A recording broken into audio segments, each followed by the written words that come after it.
Yes, salam gila. Kali ini kita akan sharing lagi mengenai tahapan-tahapan dalam hipnoterapi yang profesional, khususnya layanan hipnoterapi untuk kesembuhan, perubahan diri, serta pemrograman pikiran Anda.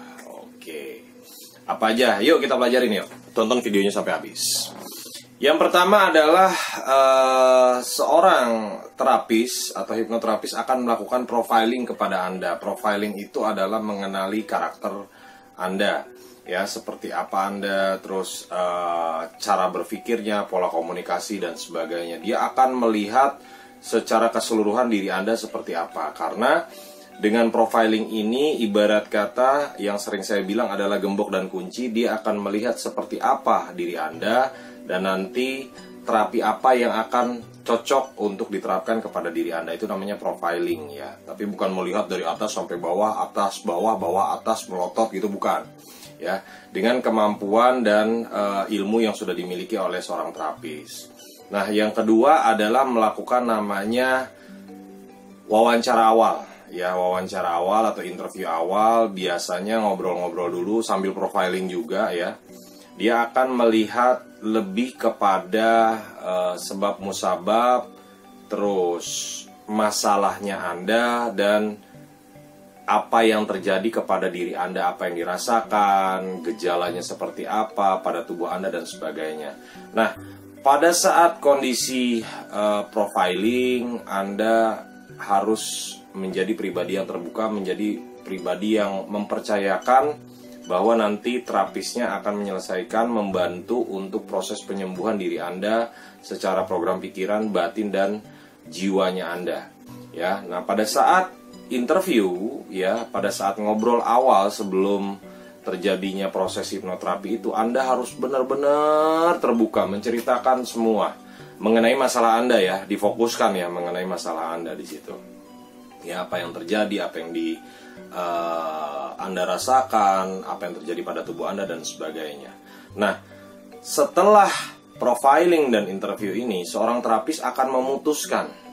Dia akan menganalisa berdasarkan apa yang dia sudah dapat. Dia akan menganalisa dan memutuskan apakah memang Anda bisa lanjut kepada tindakan proses hipnoterapi itu, ataukah memang Anda harus kembali lagi atau penjadwalan lagi untuk melakukan hipnoterapi. Kenapa? Karena di situ akan dilihat satu, kesiapan Anda, yang kedua adalah masalah kemauan Anda untuk berubah atau untuk sembuh di hipnoterapi itu. Jadi kalau misalnya memang kata terapisnya belum cocok, waktunya bukan karena sibuk dan sebagainya, walaupun Anda sudah menjadwalkan, tapi Anda harus cari waktu lain yang lebih baik, lebih Anda rileks, lebih siap di situ.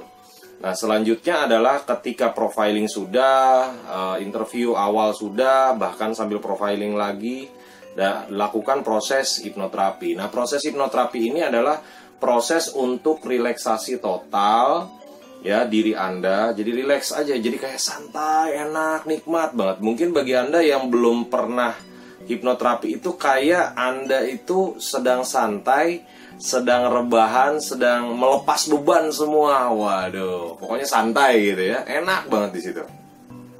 Rasanya berbeda. Dan proses hipnoterapi ini bukan berarti Anda tidak sadar. Kalau tidak sadar itu namanya pingsan gitu, ya. Sama seperti Anda itu kayak tidur yang bermimpi. Tanda kutip lah, ngigo misalnya, seperti itu. Jadi antara iya enggak, ya itu yang Anda rasakan, ya. Nah, artinya apa? Nanti artinya dalam proses hipnoterapi itu ada proses untuk masuk ke dalam pikiran bawah sadar. Makanya saksikan juga video-video saya sebelumnya mengenai pikiran bawah sadar, ya. Nah, di situ nanti akan mengorek informasi, melihat akar masalahnya, merasakan apa yang terjadi, sama nanti akan menarik benang merah. Oh, ternyata sebab-sebabnya ini karena ini loh. Dan sebab-sebabnya ini karena ini loh, akar masalahnya karena ini loh. Baru itu yang akan dibetulkan. Ibaratnya kalau teknisi komputer itu akan melihat sumber virusnya dari mana. Oh, sumber virusnya karena sering ngedownload misalnya, atau sumber virusnya karena dari flash disk, ya kan? Atau sumber virusnya karena tidak ada antivirus dan sebagainya, misalnya seperti itu. Ya, sama dalam hipnoterapi dia akan melihat dulu ya, melihat, mendalami, memahami, mengerti apa yang terjadi, ya, akar masalahnya, sebab musababnya dan sebagainya, baru itulah yang akan dibetulkan. Itulah yang akan dibuang racunnya, luka batinnya akan disembuhkan dan sebagainya. Itu proses hipnoterapi yang berlangsung, kisarannya ada yang 15 menit, ada yang 30 menit, ada yang 1,5 jam, ada yang 2,5 jam, bahkan ada yang 3 jam untuk satu orang klien, ya. Jadi kalau Anda nanti hipnoterapi itu waktunya disiapkan itu. Jadi jangan buru-buru, usahakan benar-benar santai, benar-benar fokus dan sebagainya. Ya, pada saat nanti proses hipnoterapi. Dan di proses hipnoterapi ini ketika terjadi satu namanya self dialogue, ya. Self dialogue itu nanti terapis dengan Anda itu nanti akan berdialog dengan bawah sadar Anda dan akan mencurahkan atau mengeluarkan apa yang terjadi sebenarnya. Nah, untuk orang-orang yang mendampingi, untuk orang-orang yang ada, ya, pada saat nanti menemani klien, pada saat Anda yang menemani Anda, itu ketika nanti Anda menyebutkan sesuatu itu tidak boleh marah kalau itu menyangkut dirinya. Misalnya gini, misalkan ada seorang pasien yang bilang, wah, pada saat proses hipnoterapi, ya, habis mamahnya gini, terus istrinya langsung marah, pacarnya langsung marah dan sebagainya, itu nggak boleh. Wah, papa nih begini, dia nih begini, terus pacarnya, suaminya langsung marah, itu nggak boleh. Karena itu yang terjadi adalah proses bawah sadarnya. Artinya apa adanya, kejujuran yang dari dalam dirinya, ya, bukan kejujuran rahasia, kejujuran yang dia rasakan di dalam batinnya, di dalam pikiran bawah sadarnya. Ya, makanya nanti prosesnya seperti itu. Pada saat proses hipnoterapi itu Anda sebagai klien, ya, atau Anda sebagai pendampingnya, ya, orang yang mau dihipnoterapi, silakan untuk memvideokan. Tapi video itu adalah bersifat privasi, karena kalau Anda bertemu dengan atau melakukan layanan dengan hipnoterapis yang profesional, itu divideokan, itu tidak bakal dipublikasi. Kalau dipublikasi berarti dia menyalahi etika daripada terapis, karena itu adalah hak atau kerahasiaan dari pasien, ya. Itu. Nah, selanjutnya setelah proses dari hipnoterapi ini sudah selesai, maka nanti ada yang namanya pasca, atau setelah hipnoterapi itu mau diapain, kan gitu. Nah, setelah hipnoterapi ini, maka terapis ini akan memutuskan dua hal. Apakah Anda lanjut kepada sesi berikutnya, ya kan? Ataukah yang kedua, ataukah Anda menjalankan sebuah program-program, nanti dikasih program sama terapisnya, oh, lu harus begini, lu harus begini, lu harus begini, Anda Bapak Ibu harus begini gitu, dan itu harus diikuti, ya. Ataukah yang ketiga, Anda menjalankan namanya konsultasi sama bimbingan saja, ya. Jadi setelah Anda di hipnoterapis, nah, ini terapisnya akan mikir nih, Anda mau diapain? Apakah Anda mau diarahkan untuk sesi selanjutnya, ataukah Anda dikasih program, ataukah hanya ya udah cukup sekali aja Bu, cukup sekali aja Pak, Bapak sudah ada perubahan, sudah sembuh dan sebagainya, ya, Bapak tinggal konsultasi bimbingan. Nah, tapi apa yang menyebabkan seorang terapis harus menyarankan kepada sesi berikutnya? Bukan ujuk-ujuk, ini mah gara-gara terapisnya pengen uang lagi dan bukan.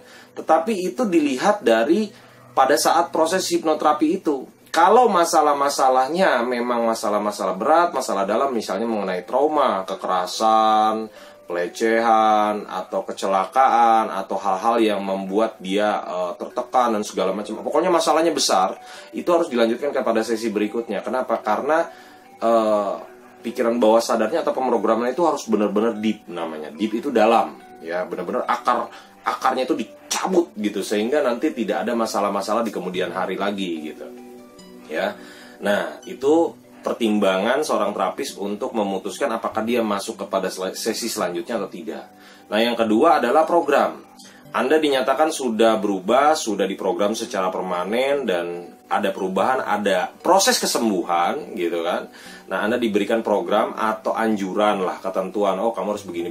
Sama kayak nanti Anda datang ke dokter setelah minum obat, setelah berobat, setelah operasi, oh, nanti hindarin ini ya, A, B, C, D, E. Nah, itu Anda harus ikuti.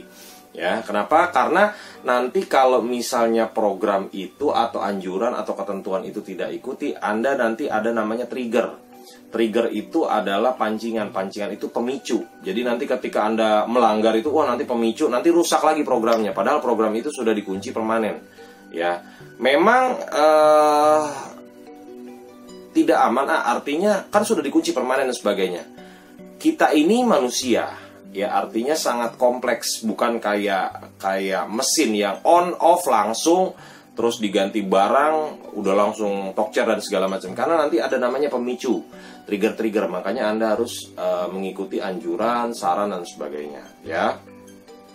Selanjutnya kalau memang Anda sudah ada perubahan yang signifikan, Anda hanya dilakukan konsultasi dan bimbingan gitu. Konsultasi biasanya ketemu lagi, bimbingan lagi, biasanya diarahkan, sharing, oh saya udah sembuh, saya udah nggak deg-degan lagi, lambung saya sudah normal dan sebagainya. Nah, proses ini bertahap, biasanya adalah antara 15, 30 hari, 60 hari atau 90 hari. Biasanya maksimal itu 90 hari udah ada perubahan yang luar biasa biasanya. Tetapi ini tergantung juga kepada Anda. Nah, terakhir sebagai disclaimer adalah Anda harus melihat,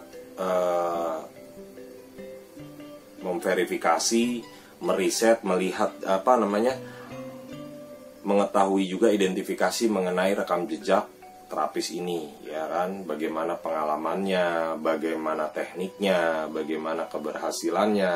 Nah, apakah itu cocok dengan Anda dan sebagainya, itu adalah hak penuh dari Anda, ya. Jadi makanya disclaimernya adalah yang pertama adalah terapis. Nah, yang kedua adalah mengenai harga. Harga tidak ada patokan tertentu, ya, patokan tertentu dari layanan hipnoterapi ini, karena dilihat dari satu pengalaman juga, terus udah gitu masalah yang Anda hadapi, paket dan segala macam itu, nanti Anda bisa memutuskan sendiri, ya. Disclaimer yang ketiga adalah mengenai layanan. Jadi Anda mohon melihat, memahami, mengerti sebuah layanan hipnoterapis pada terapisnya itu atau layanannya itu, karena berbeda-beda, ya, biasanya seperti itu. Tapi secara garis besar sama, tetapi layanannya ada yang sering ketemu, misalnya sering konsultasi, atau sesi berikutnya panjang, atau sesi pendek-pendek banyak dan sebagainya. Nah, itu disclaimer untuk Anda. Jadi Anda harus memperhatikan itu semua. Dan pastikan, saya selalu ingatkan, ketika Anda mau hipnoterapi, pastikan ada pendampingan. Ya, ada pendampingan, karena tidak boleh seorang etikanya adalah seorang pasien datang sendiri. Oke, salam gila dari saya, Arya June.